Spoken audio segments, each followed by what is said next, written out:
Okay, being 10 o'clock, we'll call this Board of Equalization meeting to order. Make sure that your cell phones are muted or turned off, and please rise and join me in the Pledge of Allegiance. I pledge allegiance to the flag of the United States of America and to the republic for which it stands, one nation under God, indivisible, with liberty and justice for all. I want to thank you all for coming and joining us this morning. Start off with roll call. Patty, would you please take roll call? Wanda, Here. Dan, Here. John, Here. Ryan, Here. Don, Here. Mike, Here. Bridget. Here. Nathan, Present. Terry. Here. Okay, next on the agenda, any financial conflicts from any of the members on this board? I do not. I do not. I do not. I do not.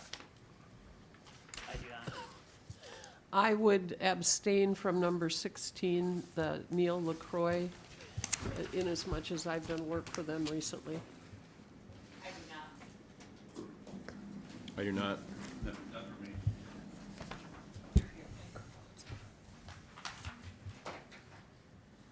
Second button. The other, from the other side. There you go. You good, Mike?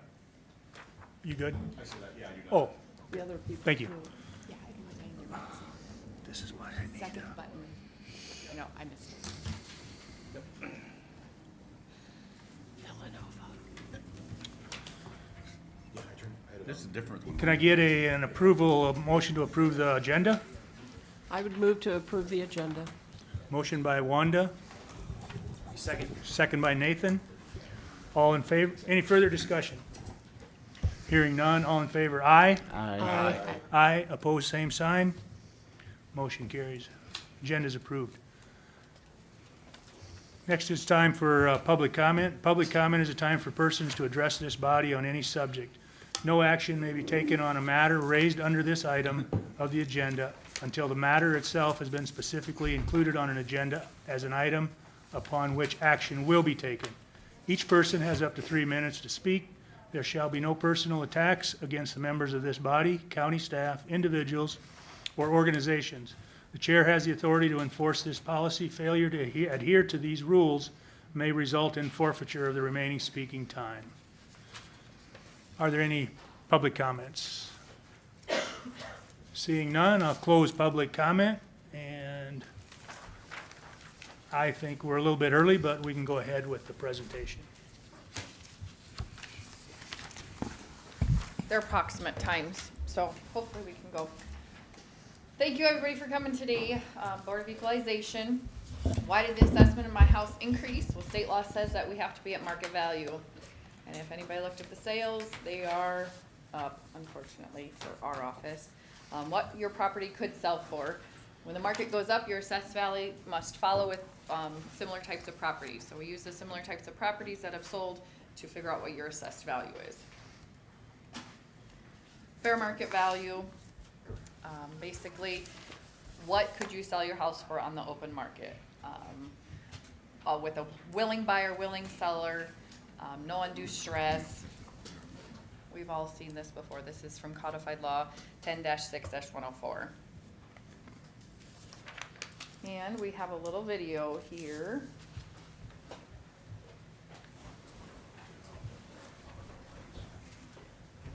Thank you. Can you see that better now?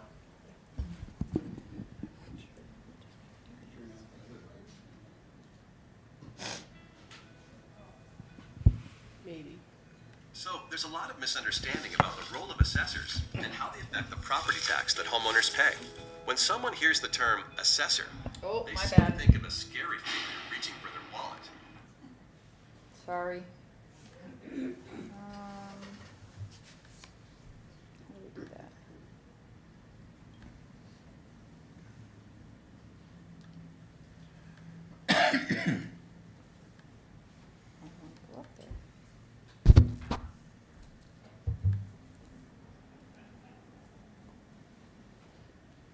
Gary, I might need your help, Or Ryan.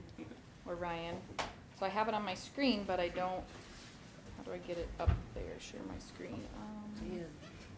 Dan. Flemish, close that door most of the way so the light doesn't come in. Please.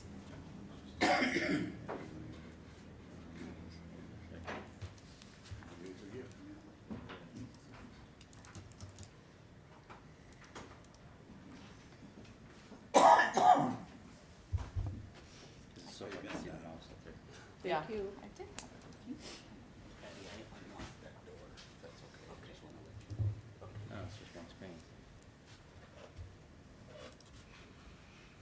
Okay, so if we click this, it will go. Beautiful. Sorry.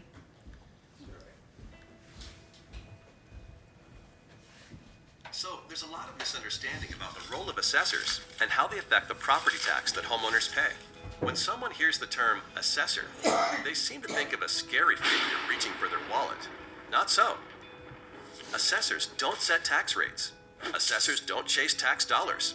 An assessor is interested in fairly determining property values, and they take great pride in it. Property tax is determined by a simple formula. Assessors only affect one of these variables, the value. And they do so with incredible accuracy. Assessors aren't tax collectors or even tax setters. They're just fellow taxpayers, and their primary goal is to make everything fair and equitable. Imagine that you're in a restaurant with two friends. One orders a hot dog, one orders a plate of caviar, and you order a steak. The waiter comes to the table with a total bill of $100, but he doesn't know how much each of you should pay. If everyone paid the same amount, the guy who ordered the caviar might be happy. But what about the guy who ordered the hot dog? Enter assessors. The food is your property. Just like these meals, some people's property is worth more than others. And it's the assessor's job to determine how much each property is worth. That's it. So in the same way the value of these menu items would need to be determined, an assessor places value on properties to ensure fairness and equity. After the assessor determines the value of each property, local governing bodies will set their budgets for the coming year. They set the tax rate in order to produce the dollars needed for their budgets. The value of a property does not affect the amount of property tax needed. The sum total of all those budgets is a set number that has to be divided up among all the property owners. So even if everyone's value was cut in half by the assessors, the tax rate will be raised in order to generate the same amount of tax revenue. The assessors don't determine the taxes you pay. They just determine the values of properties to keep everything as fair and equitable as possible. When you notice a change in your property's assessed value, that change is the result of a never-ending quest for fairness and accuracy. Assessors are graded on their performance, so there is a detailed system to get accurate valuations. First, the assessor looks at similar properties that have sold, their sale prices, and the terms and conditions of each sale. That's the reason your home won't just be compared to the place next door. Studying things like square footage, age, and location helps assessors determine how comparable another property is to yours. Even seemingly small details, like an extra bathroom or finished basement, can result in significant differences in value in two otherwise identical homes. Assessors maintain a thorough database of real estate information to make this process as precise as possible. Changes in value are typically the result of local real estate market sales or major changes to a property. Remodel a kitchen or finish your basement, and your property's value could increase. When you see your home's assessed value, you can rest assured that the number has not been drawn out of a hat, nor generated with anything but equity and accuracy in mind. Long story short, assessors are here to help, not trying to hinder. Their focus is accurate values, not tax collection. The only things an assessor chases are fairness and equity, and they take great pride in it.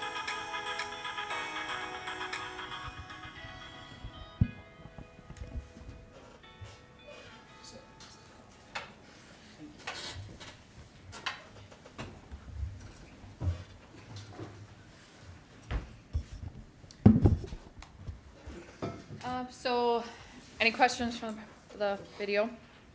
Your property tax bill is a separate document. You get that in January. It's driven by the budgets. We all just watched all that. So the real estate market has no impact on the revenue, but it does on the assessment. So if property values go up, levies go down. And we've seen that this past year as well.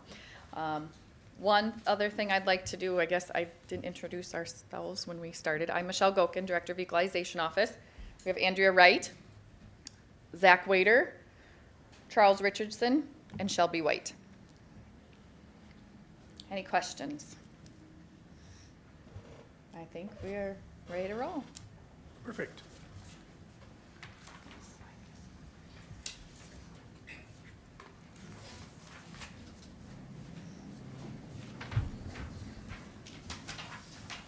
Our first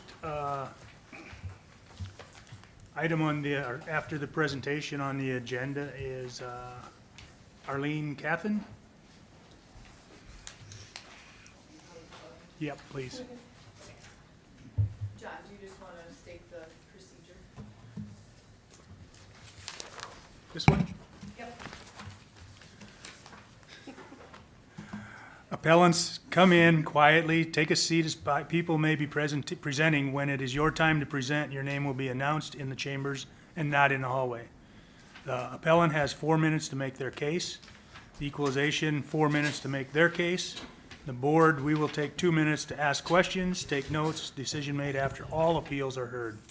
For scheduling purposes, the Consolidated Board appeals are heard first, and then the County Board appeals, then exemptions are presented. Thank you. Okay. Now you can go ahead. So I have 4 minutes instead of 10. Yes. Okay. So that's going to cut down my spiel a little bit. I own a 1886 home, and I could talk to you about the crumbling chimney or the cracked plaster, but I'll stick with the data of the numbers. In the last 2 years, my property tax has increased by $86,700.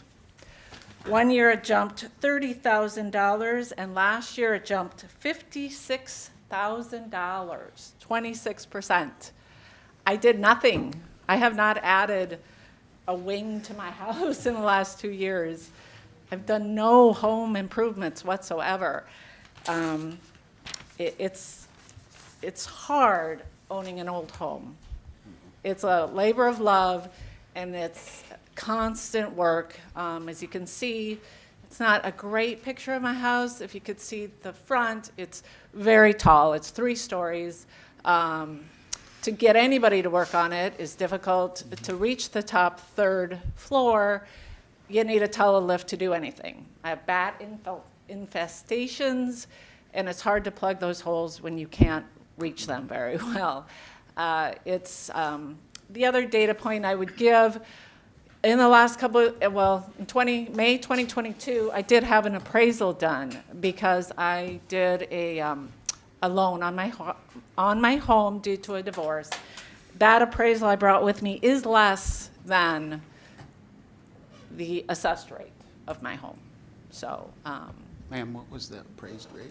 it is And what was the year of the appraisal? May of 2022.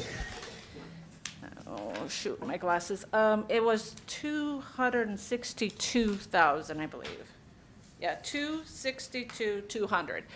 I'll note with that appraisal, though, too, a couple things were in error with it. It lists that I have central air. I do not have central air. I lug in air conditioners. And then it lists a sump pump, which isn't a huge deal, but I don't have a sump pump.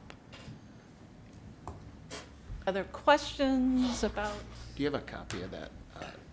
the Yeah, assessment? yeah, appreciate it. When you started the presentation, you said your taxes went up. I'm sorry. Would I you should have would you clarified. My read assess, that? Okay. excuse me, yeah, my assessment went. So the value, I should say.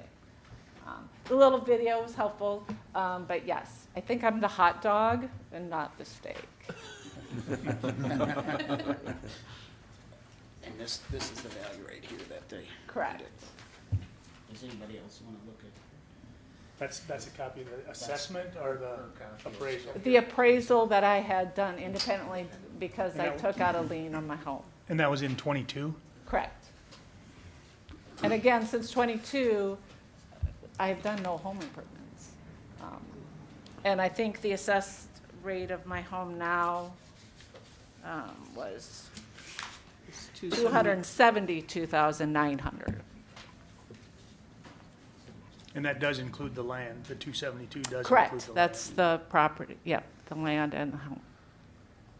And I missed it. Okay, sorry. I missed it. What was your assessed rate? Now it's off. It's the second one from the right side.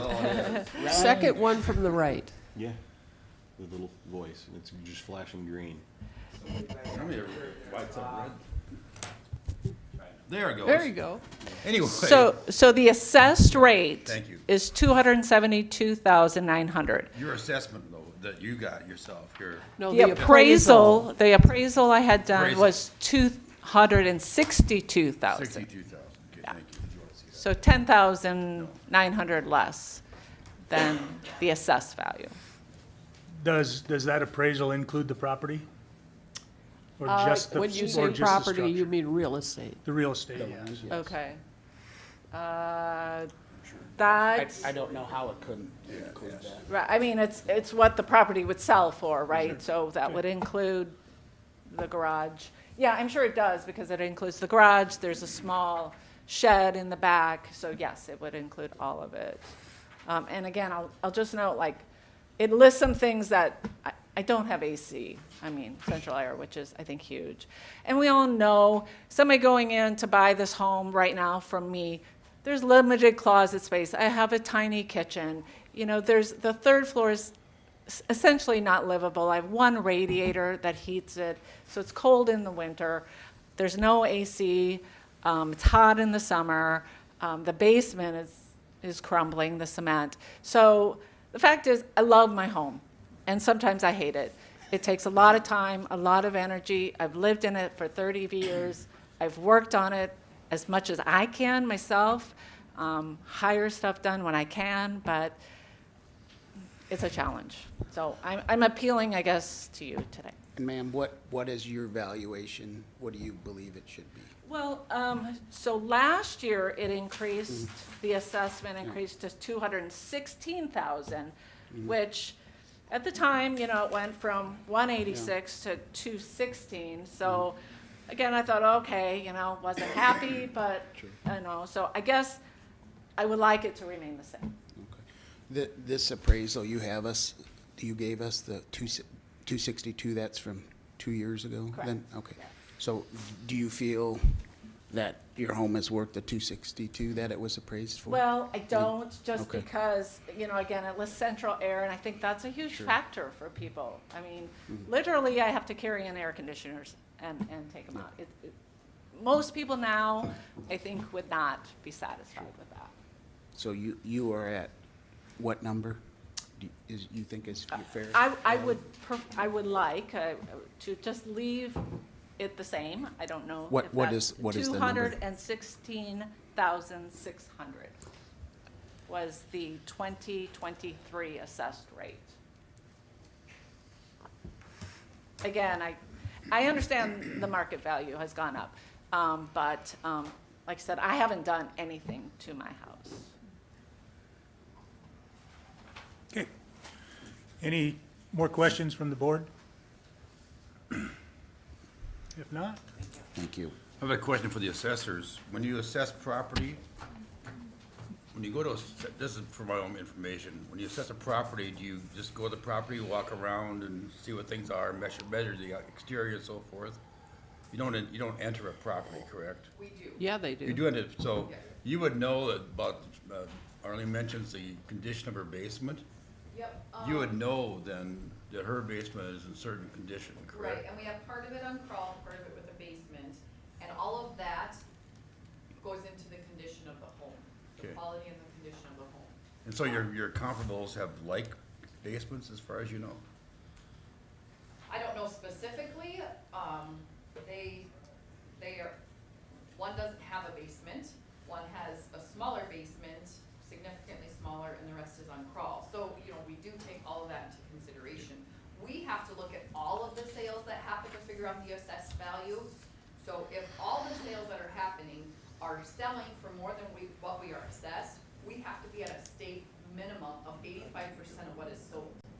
And that's how we figure out market value. So an appraiser will come and appraise your property for refinance or for a divorce or whatnot.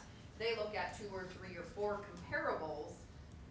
They pick those and they can kind of pick those how they want to be, because that's all that they have. We have to look at all of the sales that happen for comparables. Okay. So what we did today was we went out and found, similar to what an appraiser does, comparables of 2 stories, 1.5 stories that are sold.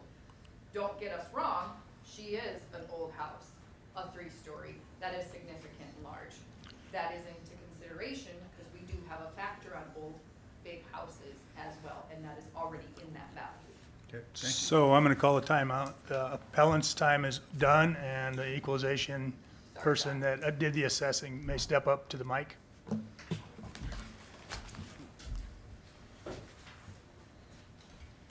Stop me sooner, Doug. You were making good points, so I thought I'd let you go. Alrighty, so as Michelle said, my name is Zach, if anyone has any questions. To begin with, Ms. Catherine's house at 816 Pine Street. It is an older house that was built in 1886, as you can tell. The land value for the property we have at $24,400, with the structure, which is the home itself, assessed for $248,500 for a total of our assessment at $272,900. And so to get the price per square foot, we take the land value out of that total assessed value, so we're only going upon square foot of the structure itself. And so if you take the structure value, which is $248,500, divided by the total square foot of the house, which is 2,436 square feet, which, as Michelle said, is a larger house, and with it being a large house and an older house, we do have the factor into that that already does add a percentage of decrease in what it would be fully valued at. And so for the total price per square foot on this home, we have $102.01. And to go on to the comparables in this neighborhood, and this neighborhood specifically was neighborhood number 7803, which comprises of nearly 500 different houses. And for her style of home, which is 1940s, 2 stories or older, there was a raise of 32% in every home of that style in this neighborhood, 7803. So for the first comparable sale, it's different than my laptop. There we go. We have 816 Douglas, which is just down Pine Street. Again, it's built in 1890, so it's 4 years newer than Miss Catherine's home. It is the exact same house type. It's 13 square feet smaller than the subject. And this was sold in August of 23 for $350,000 and $359,000. And with that, and taking the land value out of that as well, divided by the total square footage, which was 2,423 square feet, we get 136.3 square feet. So for the next comparable that we have 812 Douglas, which again is right next door, right in that same area, which is the exact same house type. This one is only 1 year older than our subject, Miss Catherine's house. And this one was sold in May of 2022 for $227,000. And with the land value deducted from that, per square foot, which is $2,035, we get $105.55 per square foot for this home.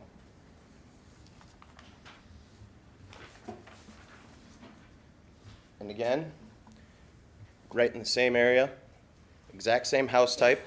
This one is 6 years older, and it is also 292 square feet smaller. And this was sold in July of 2022 for $320,000.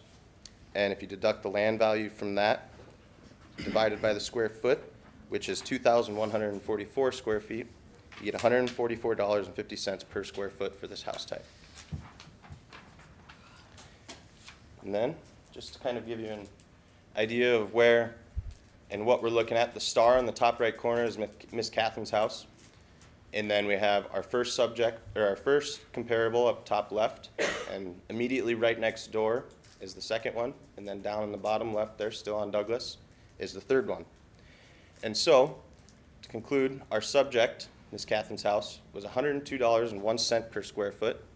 Sale 1, that we compared to that, is $136.03, which is $34.02 more than Ms. Catherine's house per square foot. The second sale was $105.55 per square foot, which was quite similar to Ms. Catherine's house, but nonetheless, it was still $3.54 more. And then our third one was sold for $144.50 per square foot, which is $42.49 more than our subject. And again, it's all within this specified neighborhood, and this neighborhood spreads out too far to even have the picture on it. And so every style of house, 1940s, two-style and older, rose the same percentage, about 32%, as Miss Catherine's did. And then with that, as you had your assessment done for the refinancing, we do not, in our information, have central air. In yours, we have 0 finish in the basement, and that's my time. Any questions I can help anyone with? Can you go back to the Miss Kaplan's property? Now, when you do your assessment, do you include the square footage in the utility shed No. or the garage? Nope, it is just the structure itself, and the way that we get that number is obviously, since it is more than 2 stories, you'll have to take the square footage multiplied by itself, or by 2, to get the extra square footage for the height. And you include all the rooms in there, even the ones that she can't utilize because of Yep. attic? Yep. We And don't count, we don't value off of rooms, we value off of square foot. Square footage. Mhm. So livable space and unlivable space is calculated the same? Unfinished, it's Yeah. unfinished, Yeah. but it's still. Yeah, and that's, with these older homes, what would now, really be unusable attic, they included, though, I'm sure that's how your house is, a real steep roof and, I think you have to go to a microphone though, so our at-home, no, that's fine, that our at-home viewers can hear. of course, I could just, I know the first 2 properties, I knew people that lived in both of those properties, they have been restored. I mean, they had people come in, all new windows put in, they had a contract company that completely went in, modernized, updated it, finished it. That is not my home. So if a person coming in to buy my property compared to their property are gonna look at those kind of things, right? What's people like bathrooms, kitchens, and closets. My first floor bathroom is the bathroom that I also have to shower in. And so, not real convenient, given it's next to the kitchen and the dining room, right? So those kind of detail things, I think, is what somebody in the market to buy a home is gonna look at. I understand the comparative of the square footage. It's a huge house, and sometimes it's too much. But I think it's more about if somebody's gonna come in and buy it for the conveniences of what people are looking for, those first 2 houses, they're beautiful, and I know they've been restored and remodeled, and kudos to them. Okay, thank you. Any other questions for equalization? I do, and so that actually was a question that I was gonna have, is how do you categorize these homes, like good, better, best, or if, like, when you're buying a car, is gonna be fair to excellent, as far as the yeah, rate? it's quite similar to that. I mean, we do have a graded quality where we have anywhere from very poor to excellent. And, I mean, it's impossible for us to get in every single house in every single neighborhood every year. We're on about a 10 to 12-year cycle of the different neighborhoods that we are in. And this neighborhood, as I said, is nearly 500 different homes. And it's every home of her style, the 1940s and older 2 style, went up nearly 32%, whether it was renovated or not. That's what your style of home was sold for. And to be fair and equitable, that's what that style of home is going to be percentage or set at with that percentage. I mean, it's whatever your home value was before the market was decided, it's still going to go up that 32% whether it is or not. I mean, and one thing, if we can get into homes and see and base upon the quality of what it is on the inside without being recently in there, We have no way of knowing that, so we go by the market, and that's what the market is showing us it's doing with the 1940s and two-story older homes. So, and with your quality and condition question, that's the appraiser's opinion. That's what we go to school for. Every 5 years, we go to school, pass it.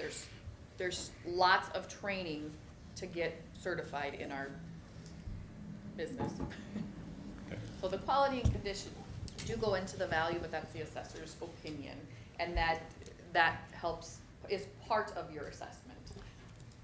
Do you compare, for example, Ms. Cathan said that the first two comparable sales had, they'd gone through and they do new windows, updated, et cetera.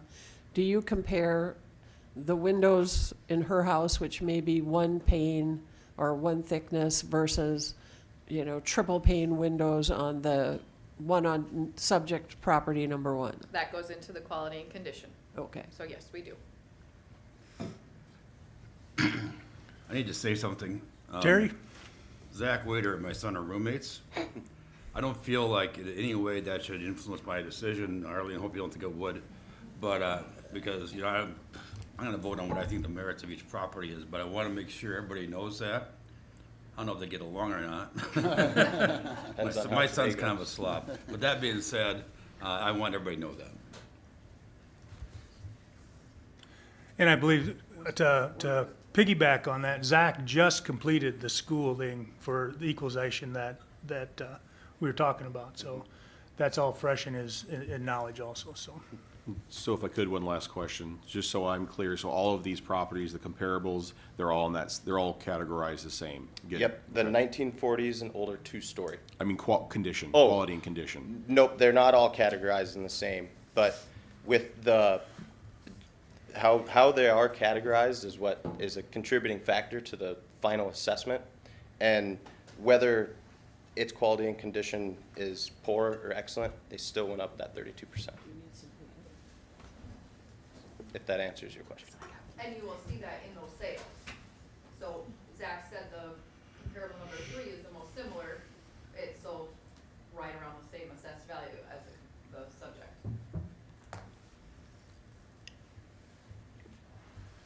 Further questions from the board?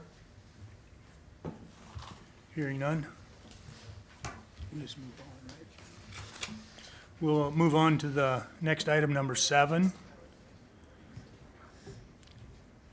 Catherine Gastiazaro? Gastrazzaro, I'm here representing her too. Okay. So I'm Mary Catherine Gastrazzaro's legal guardian. Catherine lives in this, you can't see it very well, home right next door to me, actually. Her mother lived there before her, and so I've lived next to them for 30 years. Catherine has a TBI, a traumatic brain injury, due to an aneurysm, and so she was unable to be here. I would probably plead her case even stronger than my case, honestly. Catherine's home has not been touched as far as updates, maintenance, in the 30 years I've lived next to her. Her mother before her, when I moved in, was in her late 80s. Her house is literally crumbling. When she passes away or goes into a facility, I don't honestly know how salvageable that home would be. That little screen porch kind of off to the side, or it's like a Four Seasons room, it's falling down. The ceiling is crumbling in. There's a bathroom in there that has to be disconnected because it freezes all the time. The front porch is rotted away. Her basement is way worse than mine. Vines are literally growing through the walls. It's a beautiful house in that it has gorgeous woodwork in the old main structure, but there was an addition placed on it, I don't know when. That's more of her living area, and that's not in great shape. Her house too just has radiator heat, no central air. It's bad infestation, that home really is suffering, and I don't know that it would be salvageable, Does honestly. Mrs. Casagaro live there? She does live there, yes. But the old part of it, like the front porch and that, she essentially lives in 2 rooms, the bedroom and the kitchen area. She has limited mobility, so she really just kind of sticks to those areas. So, yeah. I don't have the history of her home like I do with mine, so I don't know if people have questions, but yeah, that home is in great disrepair. Has she applied for the elderly and disabled tax freeze? She has, the problem is her income base would not meet that. And because she has a TBI, if anybody knows, she's fairly compulsive, obsessive, so she won't let any construction being done, any updates. So she doesn't allow that. And prior to that, her mother didn't do anything to the home. Okay, any other questions from the board? Hearing none, I would ask you to step down, or you can stay there in case there's any other questions. Equalization.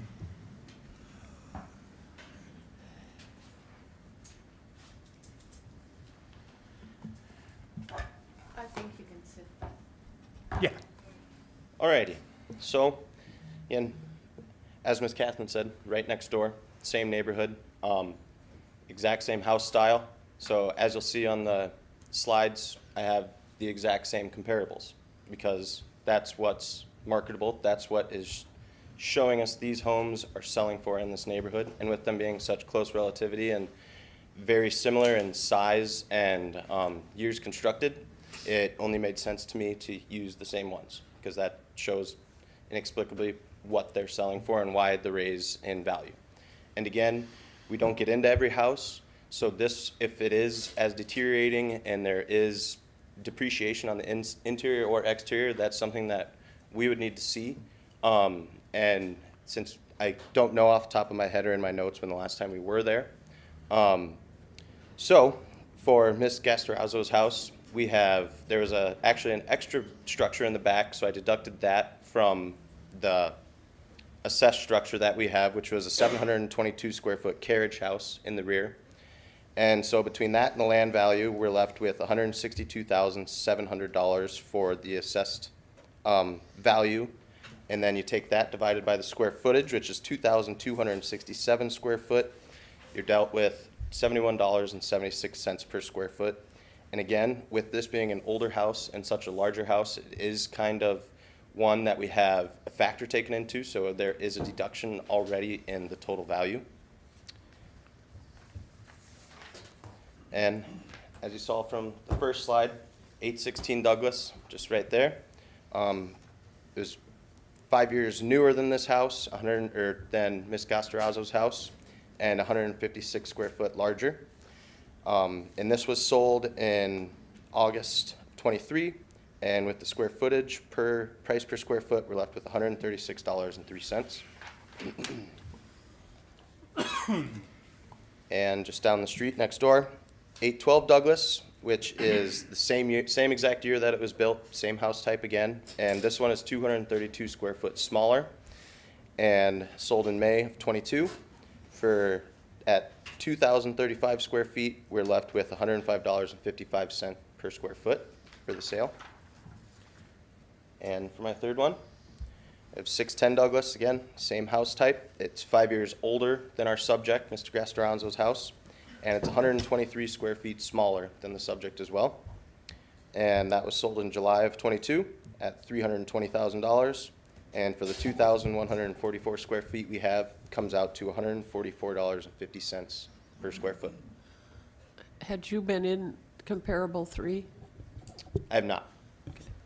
They would have been done all the same time, and the whole neighborhood as a whole would have been reviewed at the same time. I don't know if you're. Did you request to go through it? We did not request to go through it, but again, that's something when people reach out to our office when assessments do come out, if they tell us that there is deterioration or depreciation, interior or exterior, we say that's something that we need to come see, because as I mentioned, we're on a 10 to 12-year rotation. It's impossible to get in every home. So if you think that we have it assessed unfairly or incorrectly, that's one thing that we recommend, is to set up a time, a date that we can come and make sure that the information we have is correct. Whether it's anything from air conditioning to the functionality of the home or just anything in general.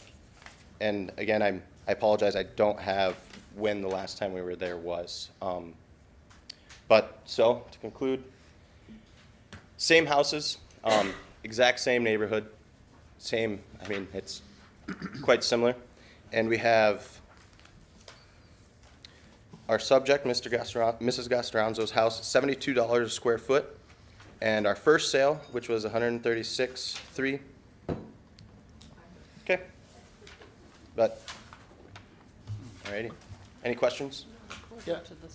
Question I got is, I know these were probably similar sales, but I really dislike that we're using the exact same comparables for the first two and the second two, and the reason being they can't be the only houses in the area that sold, and maybe those three are outliers. And I just don't like the fact that we keep using them for multiple properties. I'd like to see a bigger variety of Did you ask households. them if there are any other comparable sales in the neighborhood? Then Yeah. we would know if there were other sales. Yeah, are there? There Other are, than these? well, for this specific house type, which in order to be fair and equitable, they're the exact same house style. But these three could be outliers as well.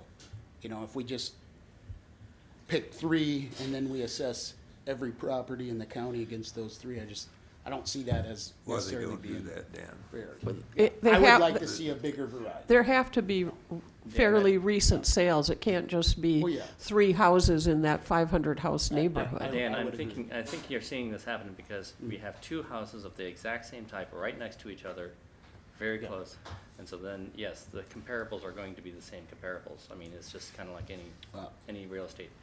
I mean, we're gonna see other comparables today, I'm sure.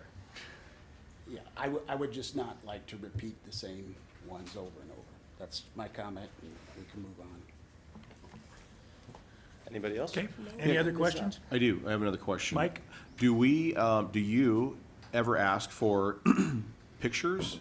So if you can't get into a home, do you ever ask people to submit pictures to prove to you that they're having some either issues or deterioration inside their home? Well, I mean, we don't go out of our way to ask for pictures. That's why we suggest that they set up a time that we can come in and actually view it ourselves, because I'm not saying that anybody would, but how do we know what is what just from a photo? How do you know that it's not my house and not their Agreed, house? totally agree. But the reason I ask that is because if there's somebody that has some type of something's going on that maybe they don't feel comfortable, Okay. at least it could be a, And we've done appointments together and made sure that all parties are involved, because I know I was in there many, many years ago with you when there were multiple people there, so I'm gonna pronounce her Sarah. So she's more comfortable with it, and we schedule appointments every 15 minutes, so we arrive,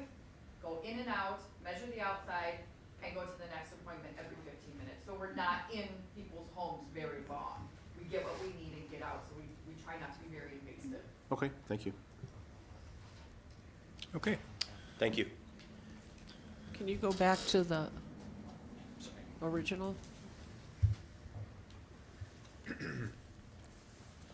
It's a bad picture, we know. It's a big tree.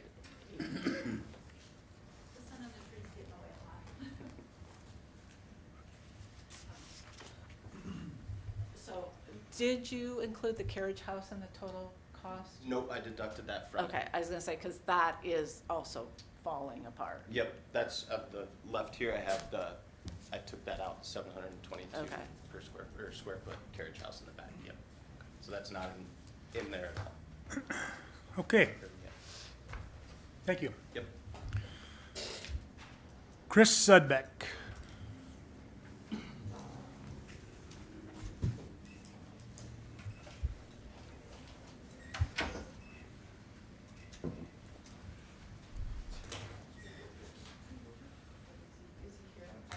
I don't see him.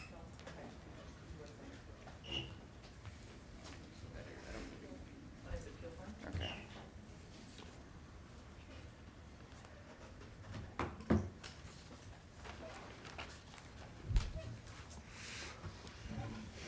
Good morning.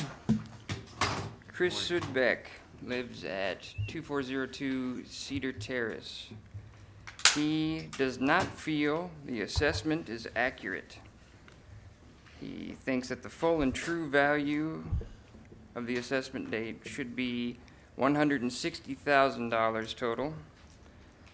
That's $15,000 for the land and $150,000 for the building.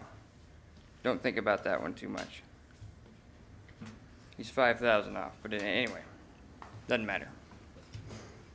That is all he wrote on his appeal form. As you can see from his building here, is built in '94.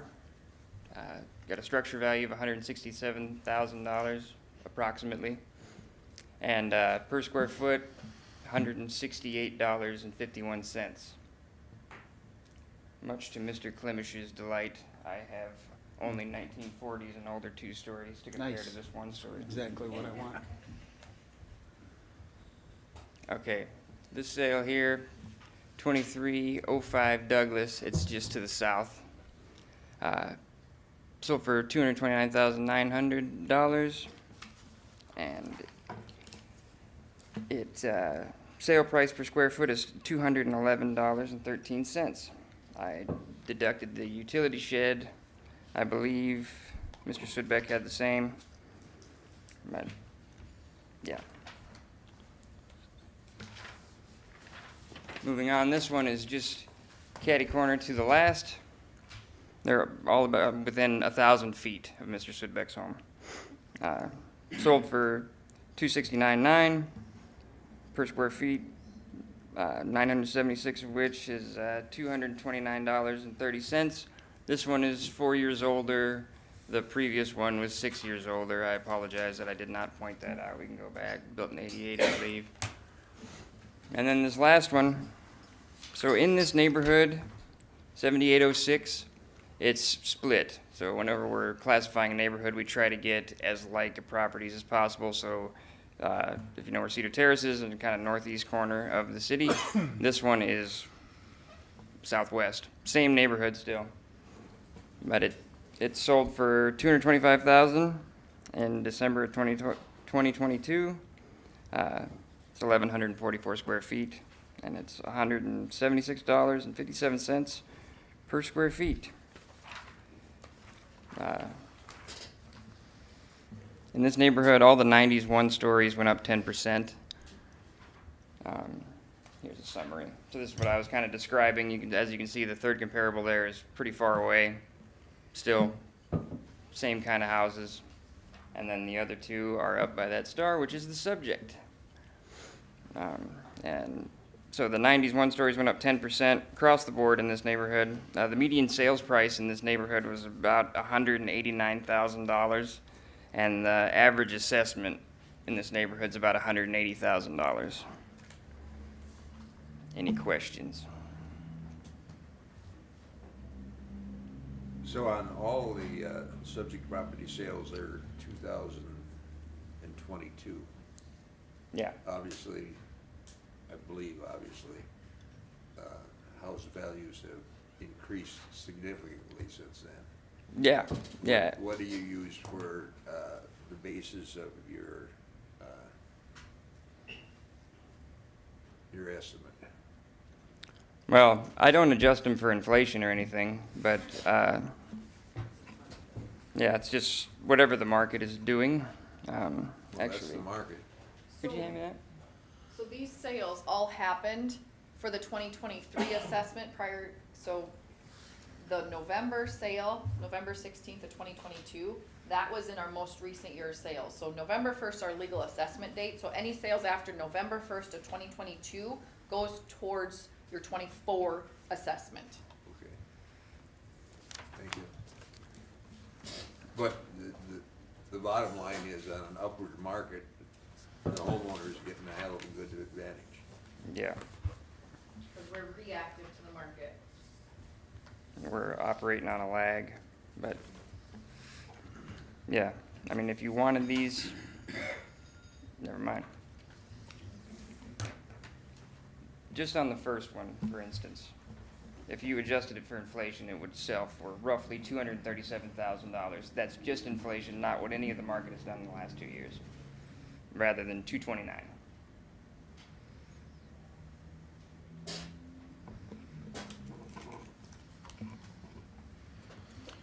Any further questions from the board? Hearing none, thank you very much.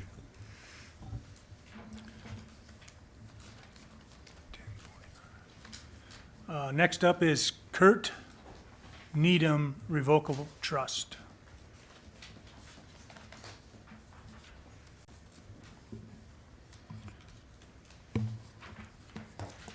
I do not see anyone here for that.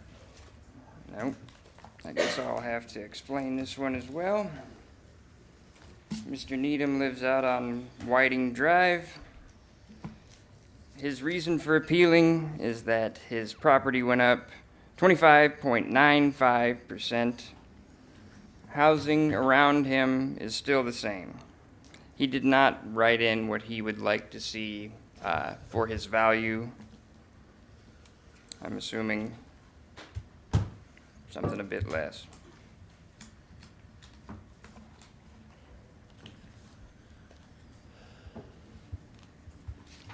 So for this gentleman, as you can see, he's got that detached garage there. That's worth about $2,300. Took that out, and his price per square foot is $126.98.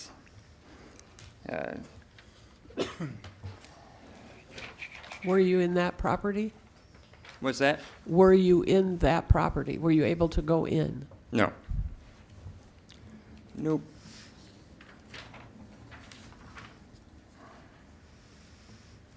First comparable is 1410 Ash Street, sold in 2022, December of 22, for $154,900.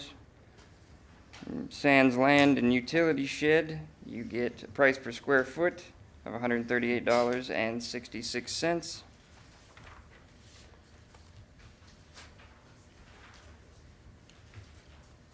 Comparable 2 is just to the west of the previous one. It's on 105 or 1005 Panina. You get $153 or $154.13 per square foot. Sale on December of 2022.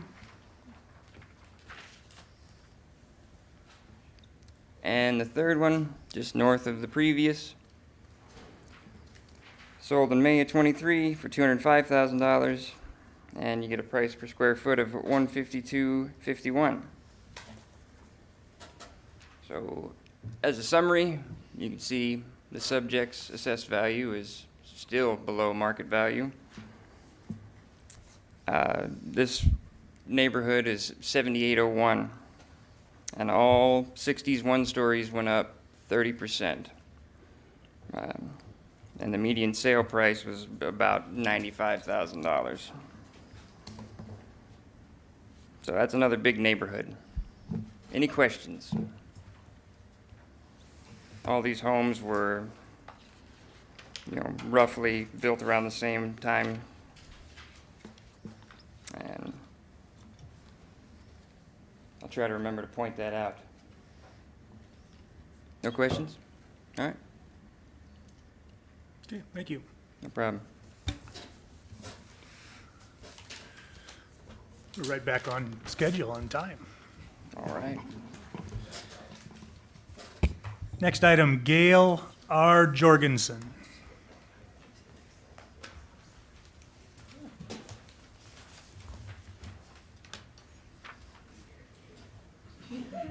How are you?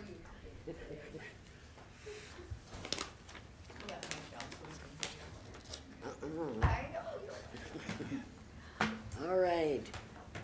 I'm in the flood area.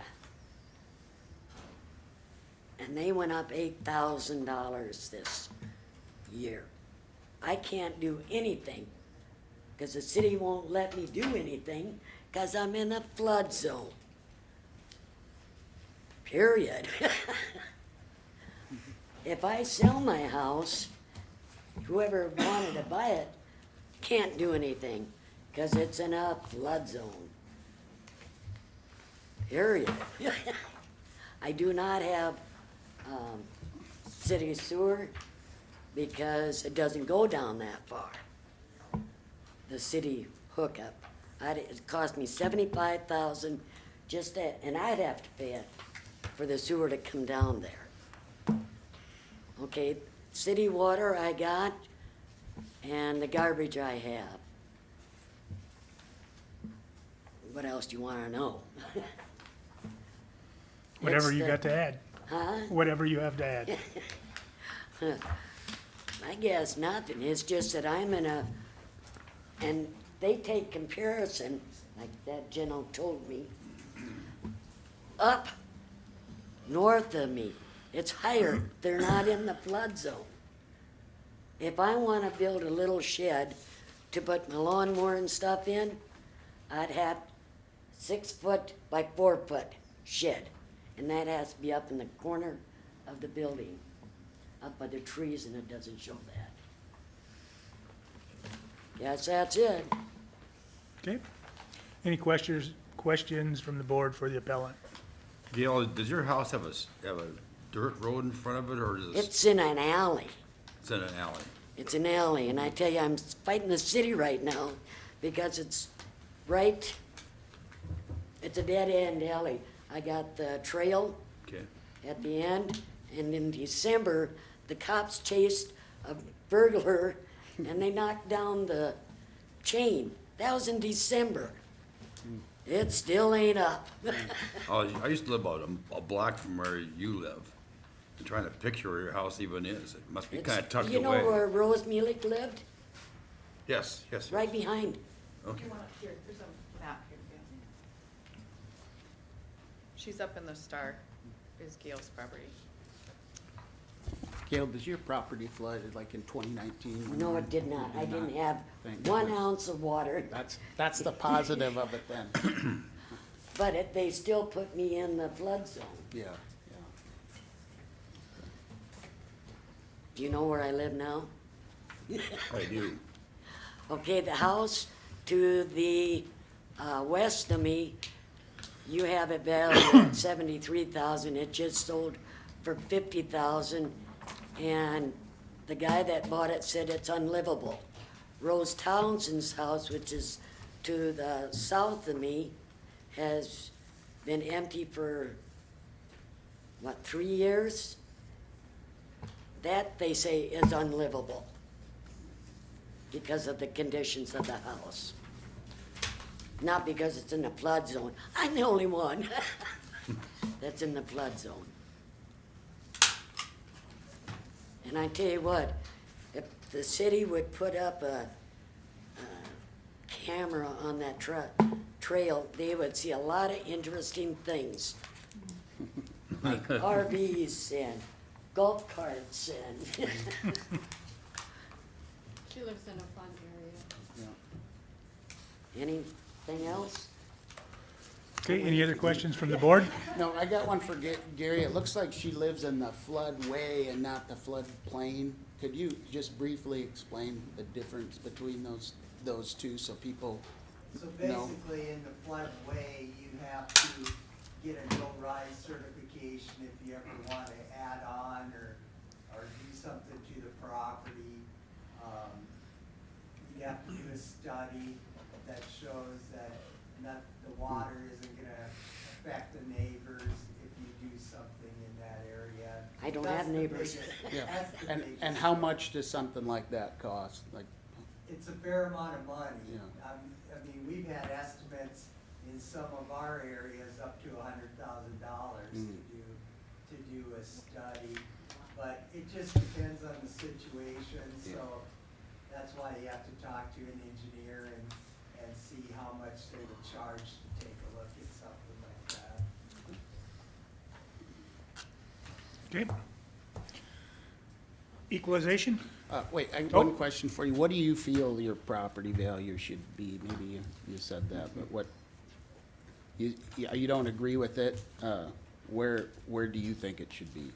I 'Cause you're put at, 5,000 more, but not 8, because if you look So- at it, the one on to because West you're Jack at, Smith's, you're at 63.7, right? What do you feel is fair? 60. 60? Okay, thank you. Thank you, Mr. Chair. What's that?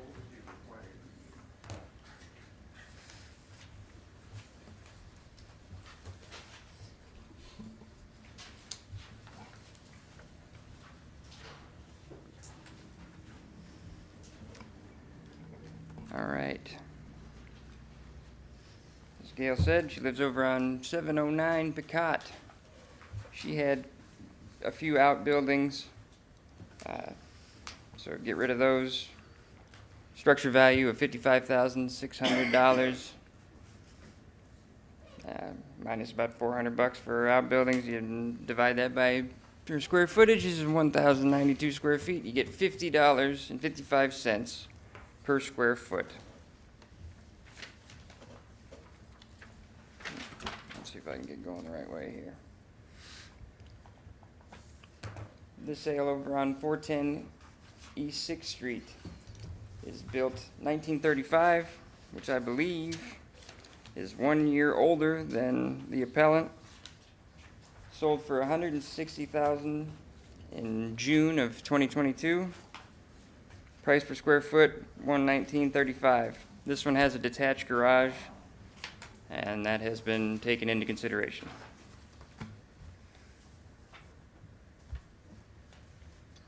Over on 508 Picot, sale in September of 2023 for $82,000. It was built in 1885, so it is 50 years older, but still same style. Price per square foot, $54.34. And finally, another one on 6th, sold in January of 23, $140,000. This is built 30 years before, same style. Our price per square foot of $140.99. And they're all reasonably close to each other, within a block or two. Are they in the flood zone? Gary? I'd have to look at. Yeah, I don't know off the top of my head. Gail, you said you have a septic tank, you don't have, you're not hooked to city plumbing, is that correct? Sewer. You City sewer, I can't. you do, and I'm sure, did you consider any of that floodplain, or, There is an adjustment to her land Okay. value. okay, what is that for, septic versus? And the inability, I guess, to hook it to, or, city sewer, I mean, did you consider that? No, I had not. Okay, to me, that's a, If there is a factor on that property already for. There's an influence for it, yeah. Yeah, thank you. yeah, no problem. I just wanted to point out real quick, this is the same neighborhood as Miss Catherine's property, so you kind of know where we're talking about. All the 40s and older one-stories went up 15%. Dan, that was a real missed opportunity to use more two-stories. I'm sorry, Dan. Next year. Did you say the rest, are these other comparables in the floodway? Is it flood zone or floodway? Is that what we're calling it? Yeah, Off the top of my You don't head, know? I couldn't tell you. Yeah. This one was in the floodway. but If that one the is, rest. if that one is, I mean, my first comparable is 600 feet to the south of this other house, so. Okay. Well, I just asked because it's interesting, it's gonna be about, you think $100,000 approximately to have an engineer look at, to do anything on the property? It varies, it just depends on the situation, but, the difference between like a regular floodplain, if it was a zone A, for instance, they could do things, they have to just build up, like a foot of, in our ordinance, it's a foot above the base flood elevation. In the city, they just go, it has to be above Right. the base flood.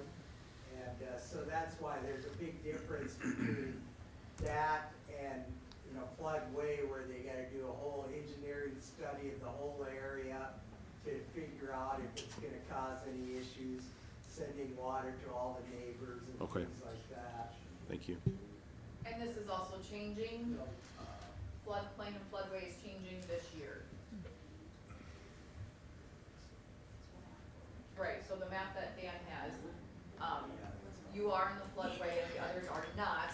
The flood, I don't know if I can bring it up, but the Yeah, it looks floodway like it goes right circles along around the it. creek. So comp one is not in the floodway or the flood plain, but it is very close. It goes right by it here. And like I said, we are adjusting Gale's land for that already.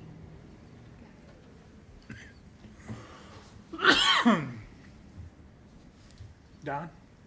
So if you're adjusting the land values for that, what's the question? I don't know. I don't know either.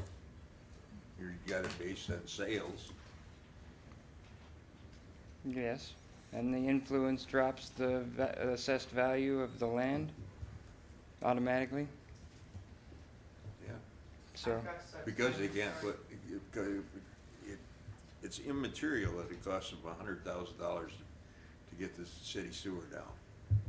It's based on sales and equity, equality, right? I mean, that's the way I'm looking at it. Yeah.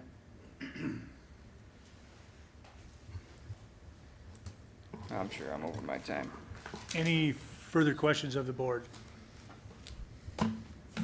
Okay, moving along. Berenson Family Revocative Trust.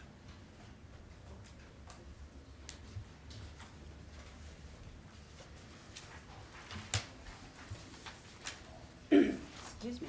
Good morning, my name's Pam Berenson. When I sent you this letter, I was probably blown off more steam than anything, okay? I'm in the Westbrook Estates. I bought my house in 2019 for December 2019, so I got in there right before the COVID and the increase in prices and materials. As of this, I got the previous year's assessment here, and I forgot to bring the one I received, so I'm going off the letter I wrote. I've gone from $319,000 to a total of $341,800 with this last assessment, raising my value another $42,000. We did finish our basement in this house. Moved in a bunch of dirt. We were the only house on that side of the street in the middle, outside the two end homes, and maybe two homes across from us. So we were pretty well out there before a lot of the building came. My house has now increased its value by 52.5%, which I found a little boggling. I didn't say anything in the first 2 years because I figured, you know, I did finish my basement. The tax value was fair. I considered it fair. This one is just kind of put me over the edge a little bit here, and I appreciate what everybody does. I've been paying taxes since my mid-20s in Omaha and Elkhorn, Nebraska, and Crofton, Nebraska, and now here. So I know how everything is set and how it's done. So I guess I'm looking at, and I know assessment values are based on what the county needs, the city needs, the fire department, the school districts. I understand all of that. I guess I was just a little stunned by the fact that my tax valuation went up $42,000. Would you say that again? Yeah. I was stunned? No. A sentence or two before that. For the valuation. For the Oh, valuation.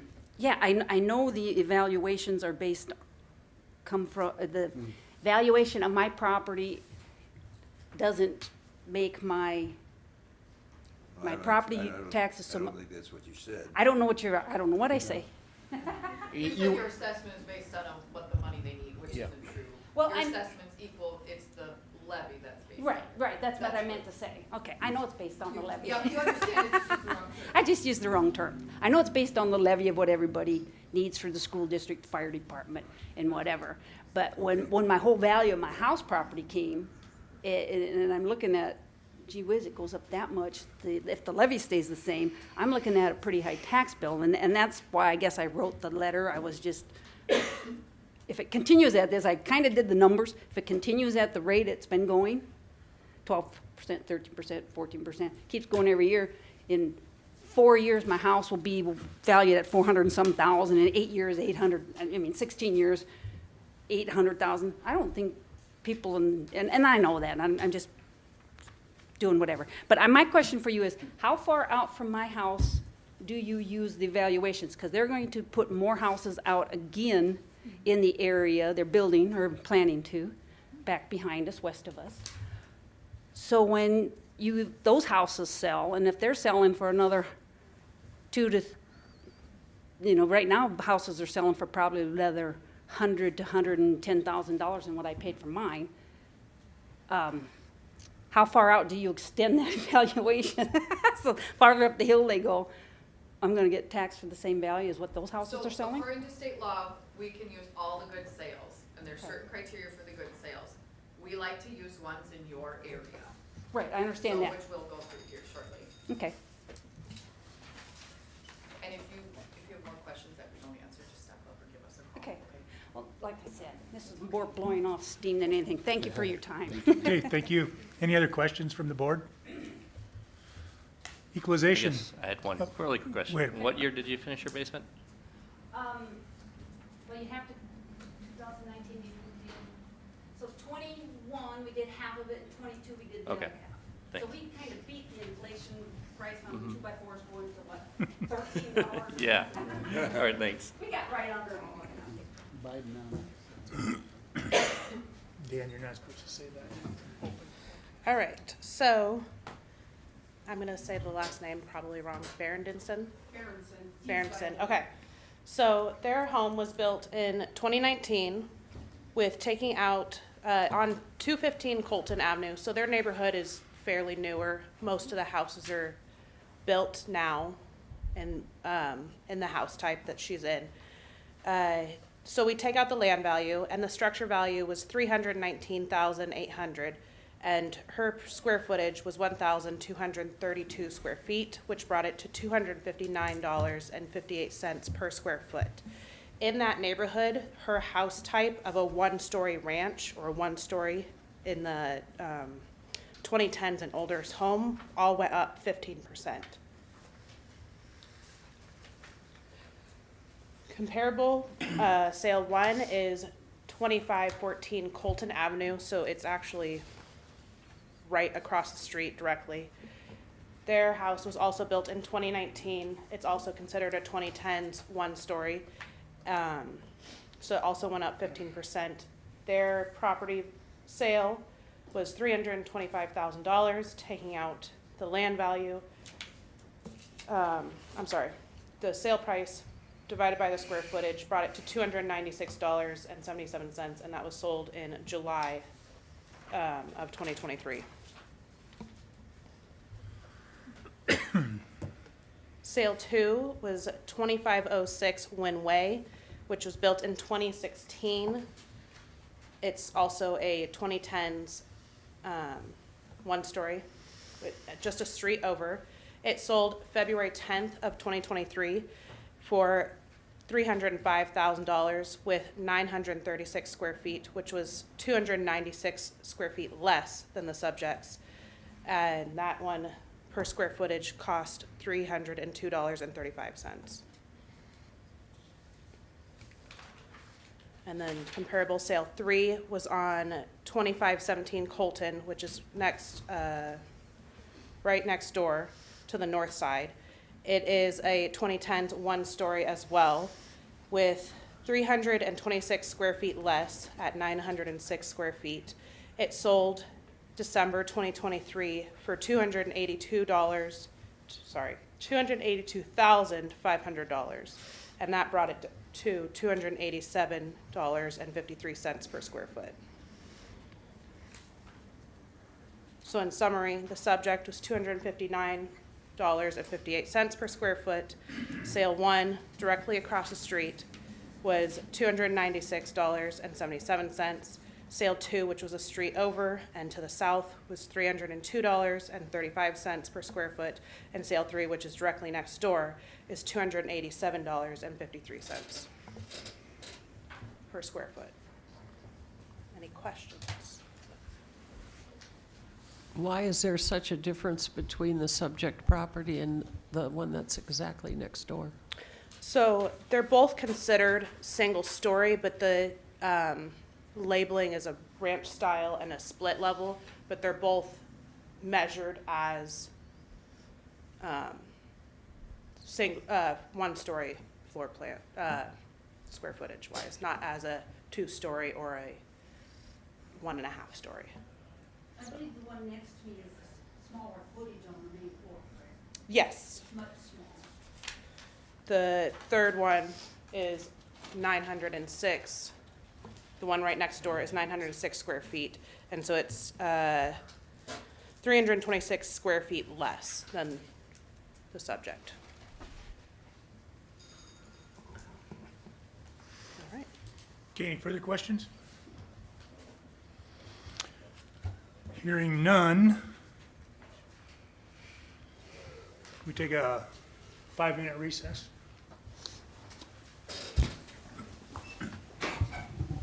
Do I need a motion for that?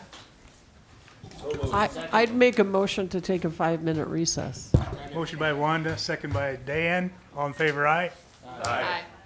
Opposed, same sign. Motion carries. No, she's not gonna show up.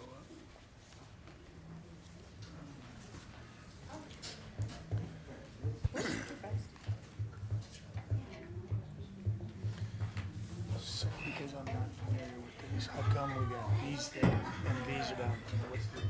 What's the reason for this? They agree. Thanks. So- These ones agreed with Michelle, with the assessor's office. Okay. So they'll just need a motion. You have to do a motion.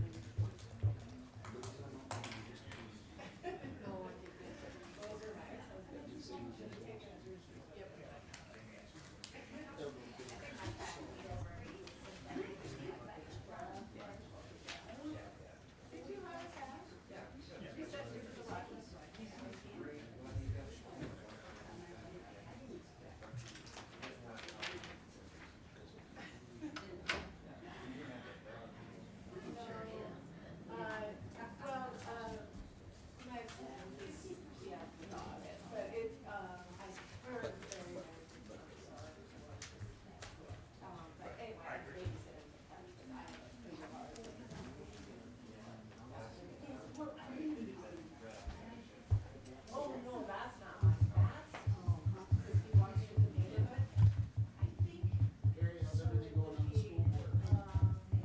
Pretty good, you know. All these little fires to put out. Well, you keep the pressure off the county. We really appreciate that. Yeah. It's been pretty quiet. You know, since we got through the masking, thing, yeah, it's been, reasonable, I guess I would say.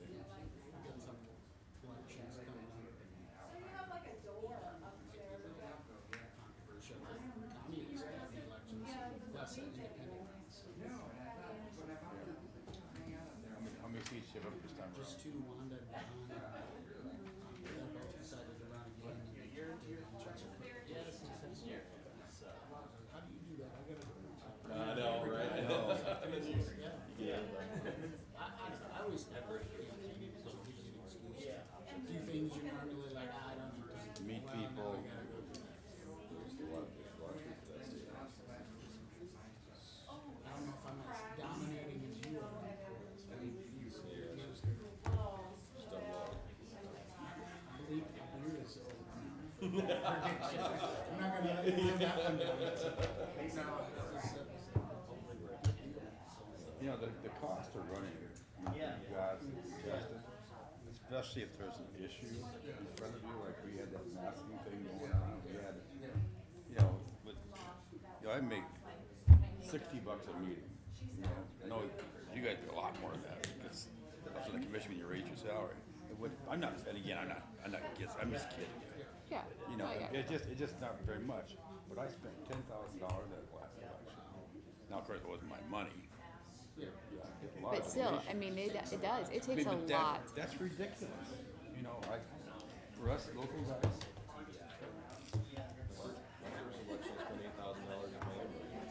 Of your own money? You get yelled at. Yeah, for pain. Yeah, exactly. It's like we get masochistic here, but, you know, and I'm ending my community service, you know, this next time around, after serving on the commission for 15 years and now school for 9 years, it's like, it's time to move over for people like you all, you know, but it's been such a valuable thing in my life to be involved in the public way. And the one thing you'll find out when you get out and you leave off like this from when I was off the city commission, and I will still be school board too, is when you guys are on the boards, you're in the know about a lot of stuff. You know, you get the CIMs and that kind of stuff that, you know, and even though the public has access to this thing, they're not necessarily there. And plus, you know, executive sessions and things like that. And people calling you up and asking you your advice about stuff, the city manager calls, or you know whomever calls, and all of a sudden those calls stop and the information stops, and it's just like, you know, it can be you gotta decompress a little bit. I'm looking forward to that, working on a project and not getting some calls. Yeah. Yeah, you're coming at that from a different angle, but one of the things that I think about is I do understand sometimes the frustration from the public because they don't have as much information. And we take it for granted, sometimes not even realizing it, when we make our decisions, because we feel like we have everything, but they don't have it all. And that's sometimes trying to figure out how to create a little bit more transparency so there's a higher level of comfort. Because I remember when I was in the seats, in the audience, that's the reason why I ran. I got fired up about something. Sitting up there, I have a completely different perspective. Okay, can I get a motion to go back into session? So moved. Second. Motion by Dan, second by Wanda. All in favor, aye? Aye. Opposed, same sign, motion carries. Okay, it's time for the board decisions. Mr. Chairman? Yes, Don? Could I request that Michelle give us a brief description of the possible exemptions for veterans at older age and paraplegic? Just so everybody understands that there are some reasons that in certain circumstances people can get relief. So explain some of the different exemptions? Yeah, just explain it. Thank you. There are some exemptions available to the public. The most popular that most people could qualify for is the elderly, tax-free, and disabled. The income changes every year due to the income of, there's a CPI, it's calculated. This past year, gosh, I don't have, didn't bring those, the what? 45,000 income for single, or 40,000 for single and 45,000 for multiple people in one house. That's your annual income, and then your house value has to be less than 50,000. I was looking at this all day yesterday and don't remember the numbers, sorry. There's also disabled veteran exemption. You get $150,000 of your assessed value exempt. That next year it's going to $200,000 per state law. You have to be 100% permanent and total disabled per the VA. There's a paraplegic veteran exemption, and then there's also a paraplegic veteran or paraplegic exemption as well. All those programs, most of them are due November 1st to our office, except the elderly tax freeze. You have to apply for that annually through the treasurer's office because the income guideline changes every year. The other ones are one, unless you apply one time or you move. Question when you're done. Yep, I'm done. Yeah, something interesting about the elderly and disabled tax freeze, is that actually goes by an appropriation from the state. Yes. To help fund that, which is unique, but the veteran one comes out of the county's dime.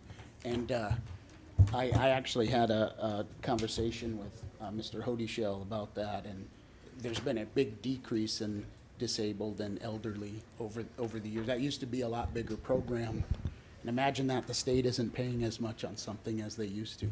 But I just thought that was a neat tidbit, that is an appropriation from the state to cover that particular one. But the other ones that comes out of the counties, Yep. I did not realize that. Sorry, can I ask a question? Is it the income or the amount somebody has? Like, my neighbor has no income except for Social Security, but she had IRAs and some. That's a clarification through the treasurer's office for sure. Just stop by and ask her. It's due every April 1st. There's specific, whether you use gross income or net income, and I don't know that. She does all the income, I do the house value, sorry. But that is, a lot of things are online, and not everybody has accessibility to that, but it's something to, if you think you qualify for it, do apply. Because you don't, once the application deadline is, then you don't have much, you can't do it from that. And it goes towards, we'll actually be approving those later in County Board of Equalization. So it goes toward your 2024 assessment taxes payable 2025. So they can apply now, even though they're beyond April 1, it's too late for this last year? Yes. But it could be for the next year? Yep. So if you, depending on, I use my phone for reminders, use your phone, your calendar, or stop in at the treasurer's office and ask them. Yeah, the values and the income changes every year. Okay. So I ask those questions because I want Yeah. the public to understand that there is a heart in the There is, process. and they are stated on your assessment notice. They're also stated on your tax bill, some of the different programs available. Thank you. Thanks, Michelle. Okay, we'll go through the board decisions now, and we'll start with Arlene Cathan. Any discussion or need a motion to, I'd move we decline the appeal. I have a motion to decline by Don, I'll second. second by Ryan. Any discussion? Hearing none, all in Mr. favor? Chair? Mr. Chair, can I Yes. clarify? Sure. By that motion, do you mean, what do you mean? Uphold the assessor's Decline the recommendation appeal. value, or Decline the appeal. don't change the value? Correct. Right. Keep the, okay, thank you.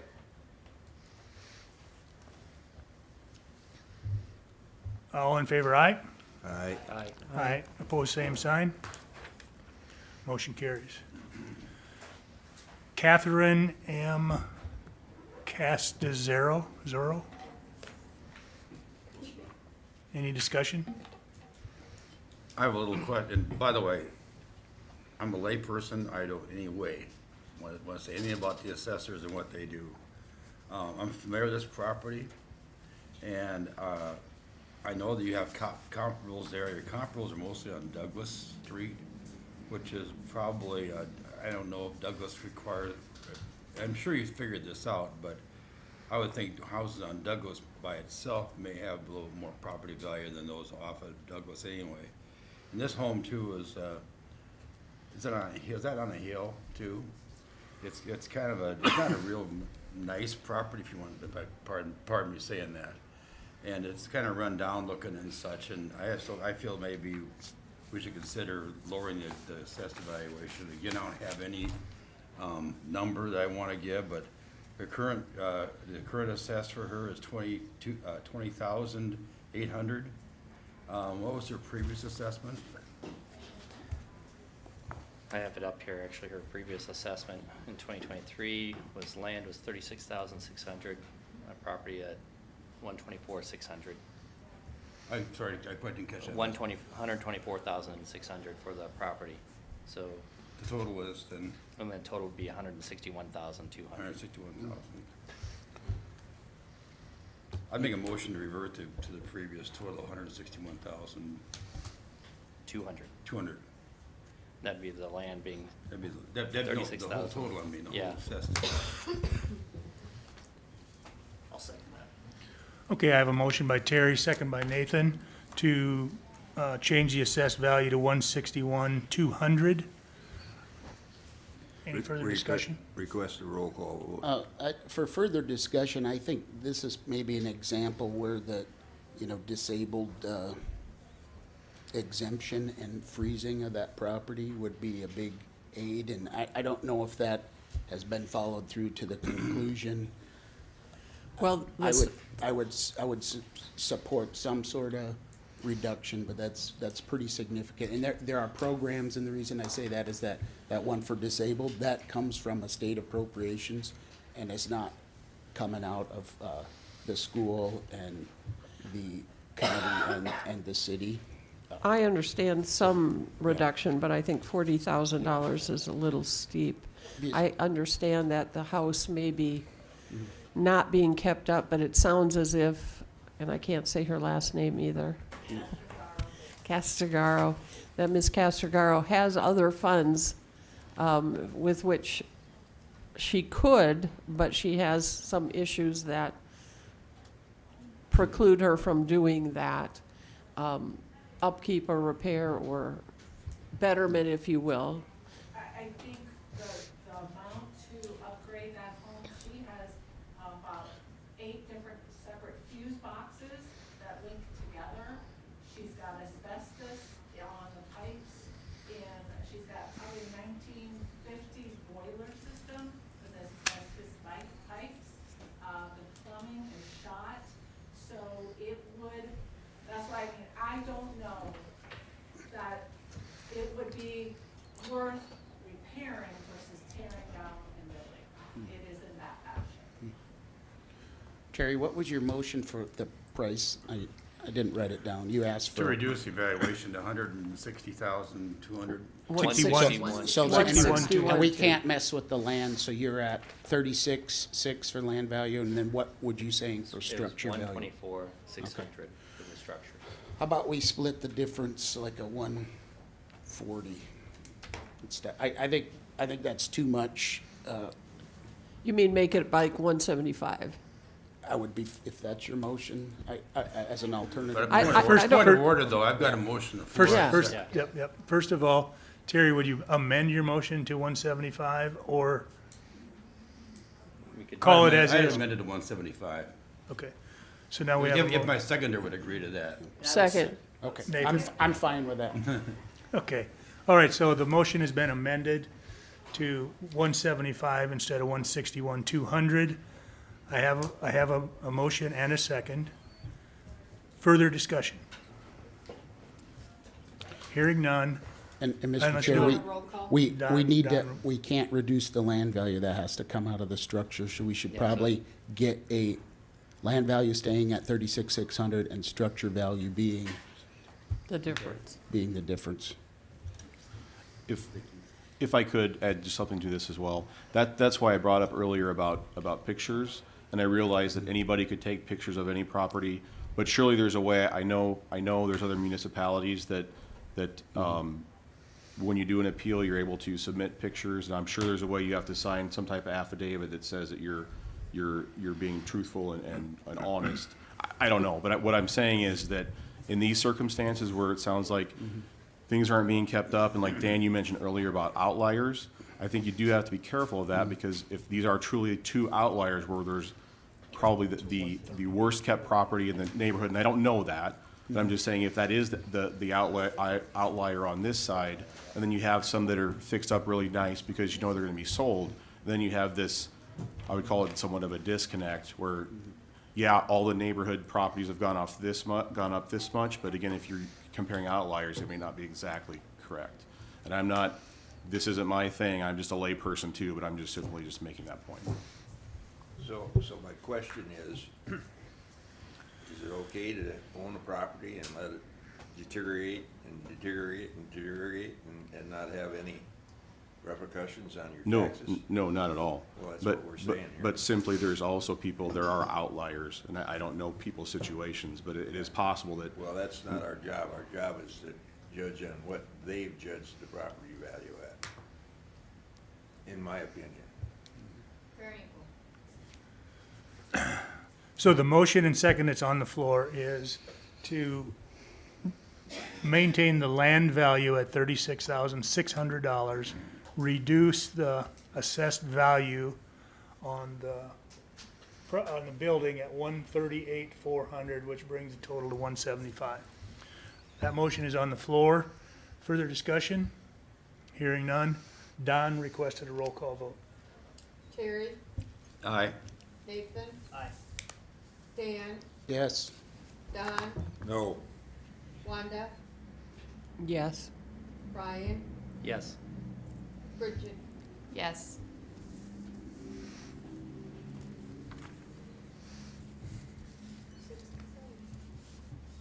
Think Mike doesn't get to vote?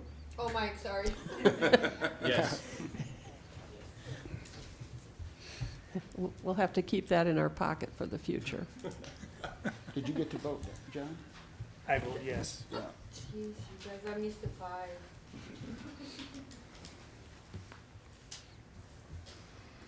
And I would have her look into that, that other program, that might really help her. Sure. That's why I asked the income-based or asset-based, and, because she was denied. Yeah. And in recent years, last year, the legislature did jump that income so that, or made it so that more people qualified, but it doesn't hurt to- Moving on, Chris Sudbeck. I'd move we that leave it at the proposed assessed value of $184,300. I'll second.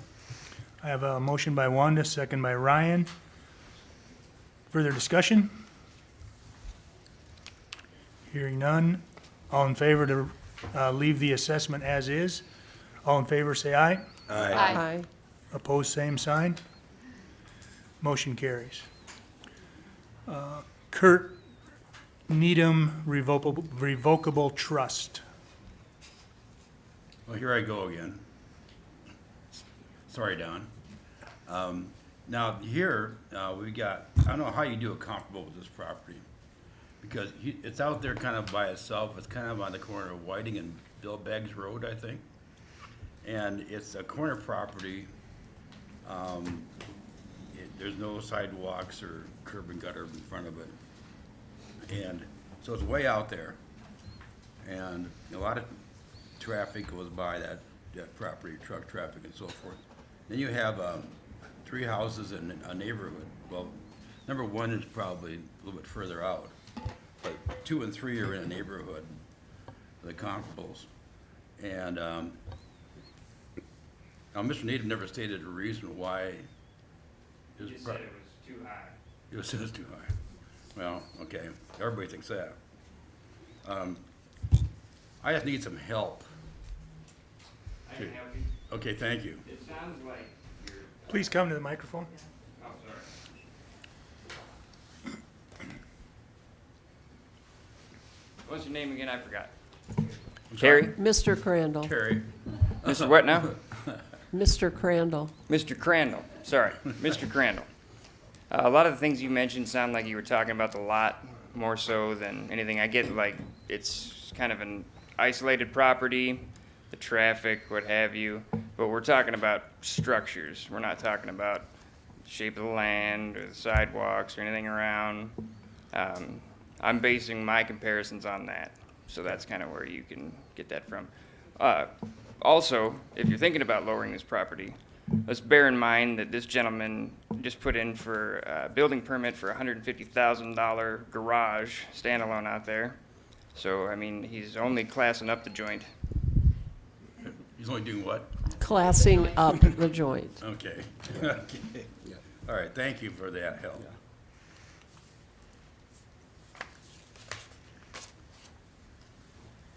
Any further discussion on the Needham Revocable Trust? I'd make a motion that we go with the assessor's recommendation. I have a I'll motion, I have a motion by Nathan, second by Ryan, to approve the assessor's current value. Any further discussion on that? Hearing none. All in favor, aye. Aye. Opposed, same sign.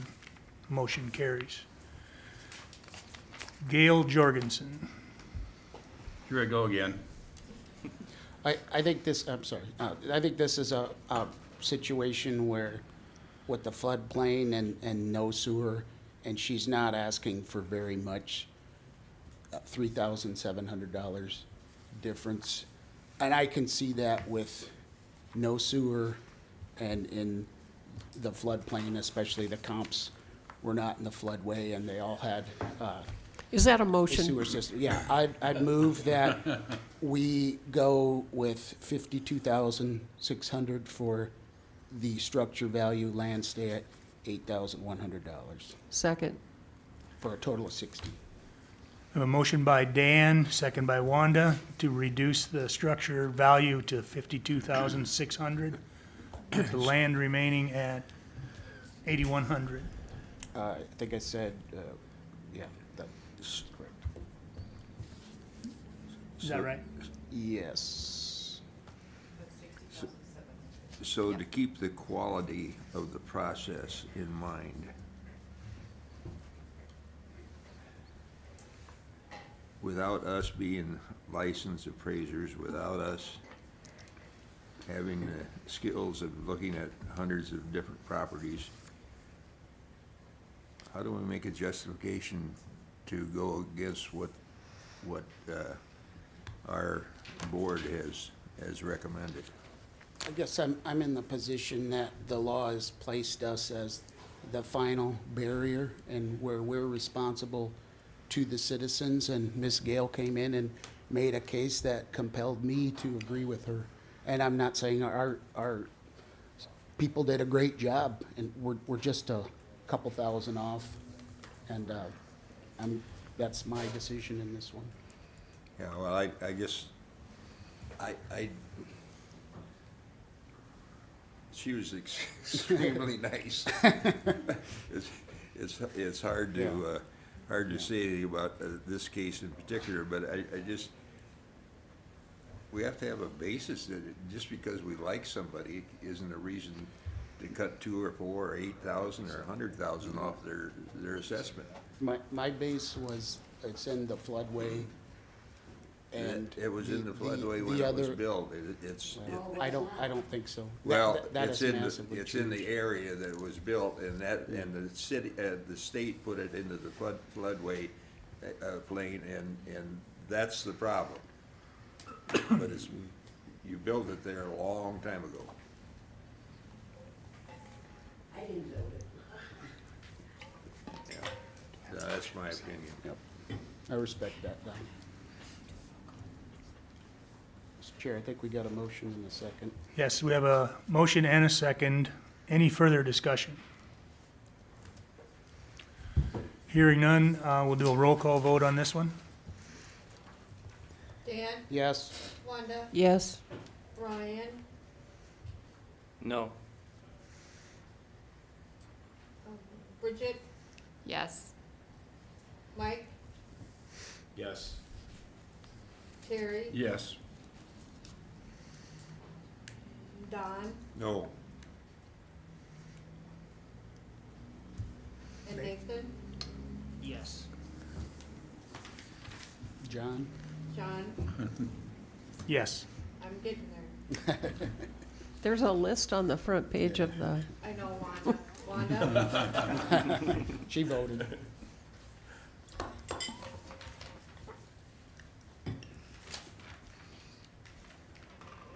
Mike.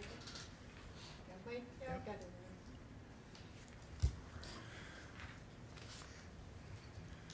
So the vote is to change the assessed value from 63.7 Yeah. to 52.6 on the structure, and 8,100, leave 8,100 on the land, for a total of what? for a total of 60,700.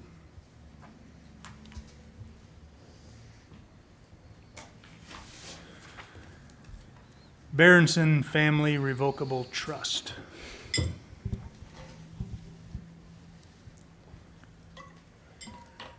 Any discussion or time for a motion? On this one, I would move that we go with the assessor's value. I have a motion by Nathan, Second. second by Bridget, to approve the assessor's judgment and final decision.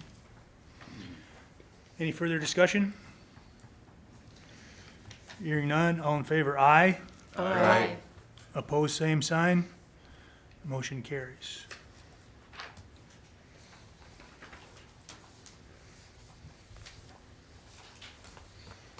Do you want us to go through each one of these and say parcel number? How do you, or do you want us to just approve them all? Or We have what? to do each individually one. Do you just want to say it by name? Is Do that you want fine? Or the do you name need or the parcel number, I think is his question.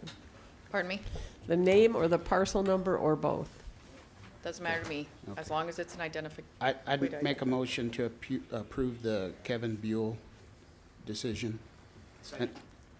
I have a motion by Dan, second by Nathan. Discussion? Hearing none, all in favor, aye. Aye. Opposed, same sign.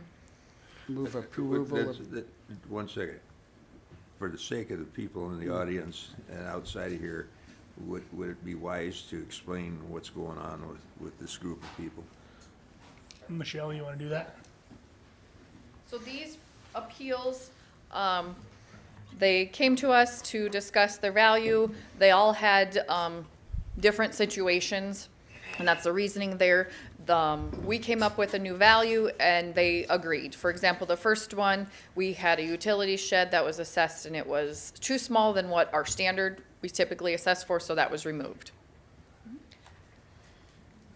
Okay, The second one, we had incorrect basement square footage.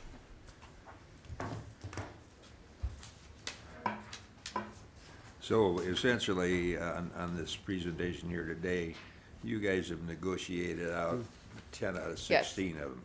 Well, we are in agreement. You're in agreement. We agree, we proposed a value, and they agree with our value. Okay, so, So they're no longer disagreeing with us. yeah. okay, so Wesley Rye, move approval. motion by Dan, Second. second by Ryan. Discussion? Hearing none, all in favor, aye. Aye. Opposed, same sign. Motion carries. I'd move approval of Yankton Heights 2 Limited. Second. Motion by Wanda, second by Bridget. Discussion? Is this a apartment Apartments. building? And Yes. then you were taking the income approach as Yes. opposed to, okay, Comparable sales. yep. That's my question. Okay, any further discussion? Hearing none, all in favor, aye. Aye. Opposed, same sign. I'd move approval of Yankton Heights Limited. Second. Motion by Wanda, second by Nathan. Discussion? Hearing none, all in favor, aye. Aye. Opposed, same sign. Motion carries. Move approval of the First John Blackburn. A motion by Dan, Second. second by Ryan. Further discussion? Hearing none, all in favor, aye. Aye. Opposed, same sign. I'd move approval of Sophie Denbeston. Motion by Wanda, Second. second by Bridget. Discussion? All in favor, aye. Aye. Opposed, same sign. I'll move the second John Blackburn. Motion by Nathan, Second. second by Dan. Discussion? All in favor, aye. Aye. Opposed, same sign. I'd move approval of Brett Casanova. Motion by Wanda, second by Mike. Discussion? All in favor, aye. Aye. Opposed, same sign. I'd move approval of Gerald Mueller. Motion by Wanda, Second. second by Nathan. Discussion? All in favor, aye. Aye. Opposed, same sign. The last one we don't need to do anything with, correct? Because it's withdrawn? Correct, it's withdrawn. Okay. It is time for public comment. Come to the microphone, though, please.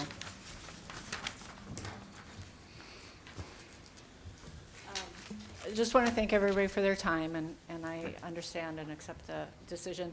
I guess hearing this part, it frustrates me a little bit in that when you get your tax assessment and it tells you the process by which you appeal, it doesn't say you can reach out and negotiate a different assessment value. And so I feel like that doesn't give everybody the opportunity to maybe work directly with the equalization office, because that's not the process listed out.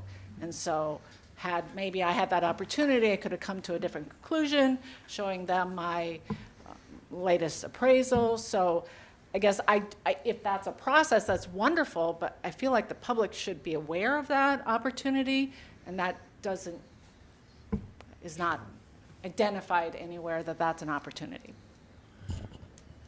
So I do believe at this meeting especially, we hold this once a year, every year, and that's the process that goes through. So if you watch the videos and I agree with you, there's probably other avenues that the public should be made aware of.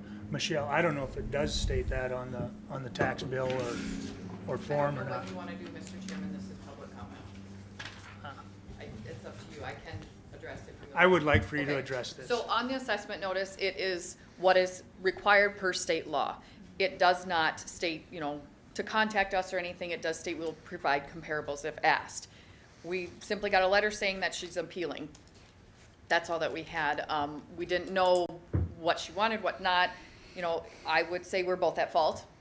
I'm not gonna disagree with that, but typically most people come in, call something. We've had numerous contact with them before today. Okay. I don't think either one of you are at fault, but Right. is there a way you could improve the process? And that's maybe yes. And again, I'm going by the instructions that are sent out when you're appealing a process. It in no way says you could make a phone call, or it says you provide a written notice of the desire to appeal. Not that I make my case in the notice, that I say why in the notice, that I simply am acknowledging that I am appealing a process. And so, do I still have this opportunity to appeal to them and to negotiate? Again, don't know the process because I'm going by what the written notice I received. Okay, thank you. Do we need a motion to go into adjournment? To adjourn, yes. That's my motion. Okay, Wanda. Second. Motion by Wanda, second by Bridget to adjourn The morning session. board session. Aye. All in favor, aye? Aye. Opposed, same sign. Motion carries. Do we, Yeah. thank you Well, all. thanks for joining the morning. Thanks, Bridget. I will say. Smoother than I thought. It's smoother than last year. It went smoother than last year.